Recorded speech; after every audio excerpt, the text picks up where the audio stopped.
Hello everybody and happy 2025. I'm currently filming this on January 1st, 2025, which is so insane. So happy new year. Welcome back to the channel. I'm so excited that we get to ring in a new year together.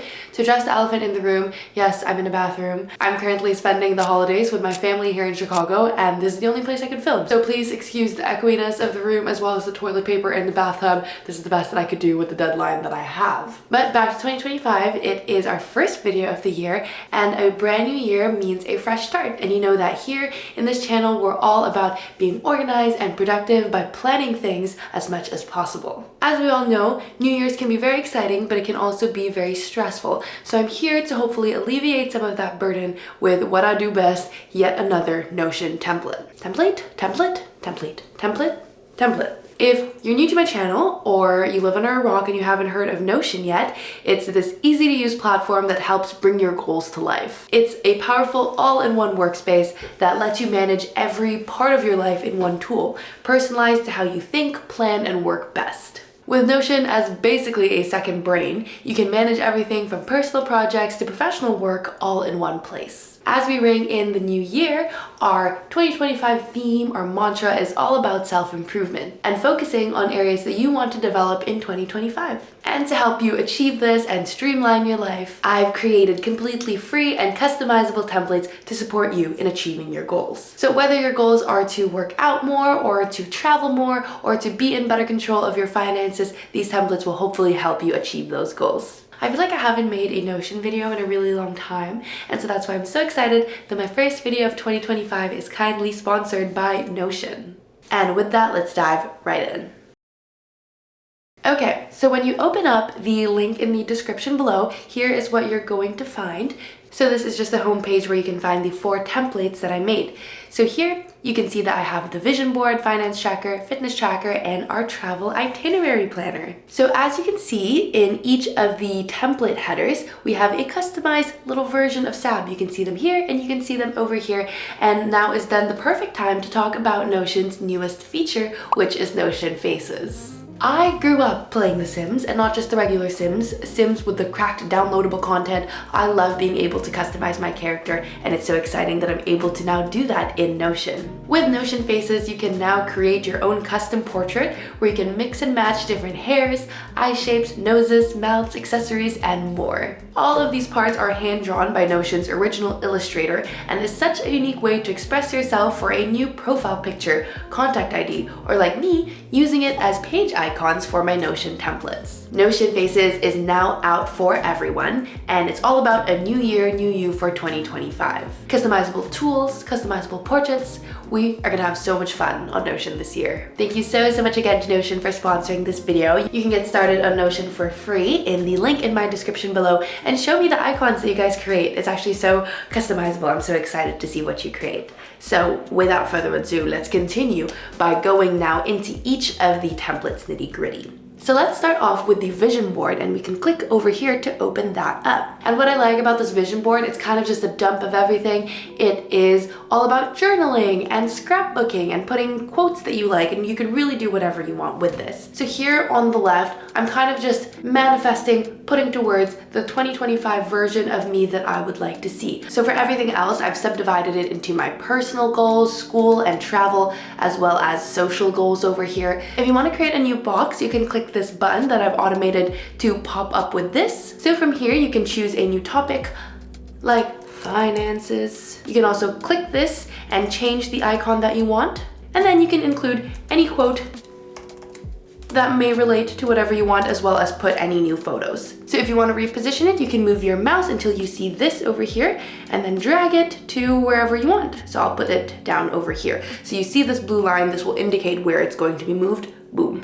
Just like that. So this is going to be the simplest of our boards. It's really just a nice visual depiction of everything that we want to accomplish, everything that we want to do, everything that we want to see in ourselves in 2025. So I thought that this would be nice to start for the new year. Okay, and then now going back, these are when things start getting a little bit more involved. But for my version of this finance tracker, you can see that we have it over here. Here's my little icon, me with my little headphones. So here in the home page, on this left side, we have this navigation tab and we have these quick actions tab. So here in the middle, we have a bunch of different charts that show kind of a graphical depiction of various variables.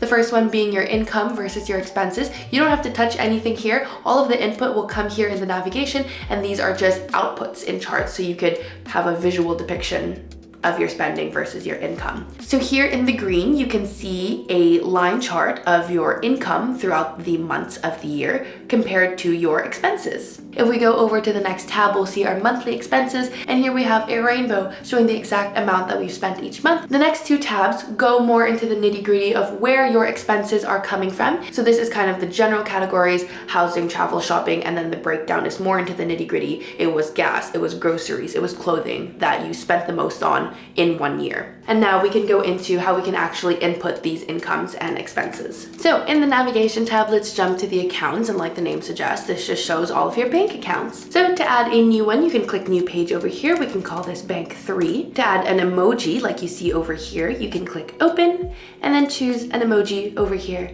I can just put bank. Here we have a select feature that shows the institution name. So the current balance is a formula and you don't need to touch that. But for opening balance, you just input how much money is currently in your bank account at the time of you starting to track everything. So let's say you're starting off with 5,000. And you have that over there. So the current balance is going to be a formula that takes your opening balance, that adds in everything that you input as an income and subtracts all of your expenses. So that's for accounts. Let's move on into Big Bertha, and that's our transactions database. Every time that you make money or you make a purchase, that is going to go in this transactions document. So this over here is the master log, and it's going to include all of your income and all of your expenses. It's a mess to look at, just don't look at it. Let's just jump to either the income log or the expenses log. So these blue buttons over here are filters, and it allows you to filter out specific information. The reason you don't see anything in this is because I have a filter to set transactions just for this month, but just for the sake of this video, I'm going to delete it for now. Over here, and then you can see all of the fake income that I've put for the purposes of this video. So to create a new income input, you can either click new page over here, or you can click this button over here, which I've set up such that when you click it, it immediately pops up and opens a new income. We could say that you had a freelance project, and then you can put the date in which you received this income, the amount, let's say you got $900. You can then link the bank account in which you received this money. Let's call it Bank 1. And the great thing about that is that when we added the $900 to Bank 1, you won't be able to see it, but if you go to the account, that is updated in your current balance as well. So I tried to automate things as much as possible, because kind of the less friction there is in you having to add stuff in different charts and in different tables, I feel like the easier it is to actually stick with it. So with the income log, of course, we have our expenses log, which is the next tab over here. This is very similar, but it has a few key different points. You can also click this button to create a new expense. Let's say that we paid for groceries for this month. We'll say that we got that in December. We'll say that we spent $150 on it. And then now we can take a look at the spending category versus the parent category. I'm not necessarily too in love with the fact that we have two different categories. It's just we need to separate it so that we could visualize them in separate charts. So as a kind of a guide of the different spending and parent categories that are available, you can jump to this over here, and you'll see that the big categories are going to be in all caps: housing, food, shopping, education, and all of that. And then within that, there are subcategories within it. So under housing, there would be rent and mortgage / utilities. It's gonna be a bit of a pain in the butt in the beginning to input it, just because you have to know what is available. But trust me, once you've done a couple of this, it becomes a lot easier. So for example, for groceries, the spending category, it would fall under food and dining, but the parent category would be more specifically groceries. If you want to, you can double click this and either delete or hide the parent category and just put in the spending category. You just won't be able to have this specific breakdown, which I like seeing. And then finally, similar to the income log, you just put the bank account in which you have spent that money, and then that is the expense. So these are our two main input databases. Simple enough. This is where you put in the money that you make. This is where you put in the money that you spend. From there, the rest of the tabs are charts that are very similar to the ones over here that kind of give a graphical depiction of the money that you make versus the money that you spend. So we already talked about the spending categories table. Lastly, we could talk about our debts and loans, which is something that I wanted to add specifically because I owe a lot of money to the bank and I wanted to have at least a semblance of an idea of what was going on there. So for the debts and loans, it's separated into two tables. Over here is money that is owed to you, and then this is money that you owe, whether to another person or more likely to a bank. So for owed to me, I'm going on a few trips this summer, which I'm very excited about, but a lot of that involves, one person footing the Airbnb and then having to remember to remind everybody else to pay them back, and I'm quite bad at doing that, so maybe this is more specific to me, but I wanted a way to visualize that. So if we go back to our transactions page, going to expenses, I'm going to click this over here, and over here are all of the properties that are shown in the table versus those that are hidden.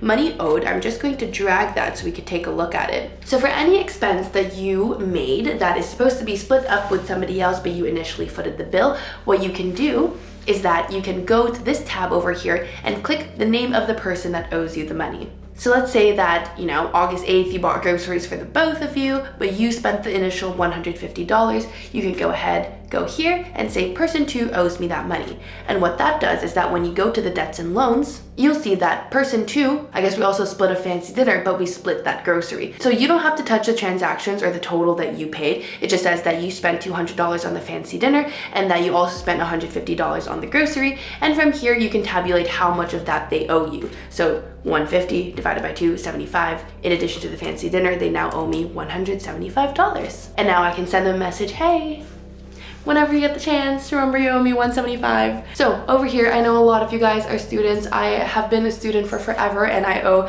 hella student loans, and it's good to keep track of what's going on there. We can call this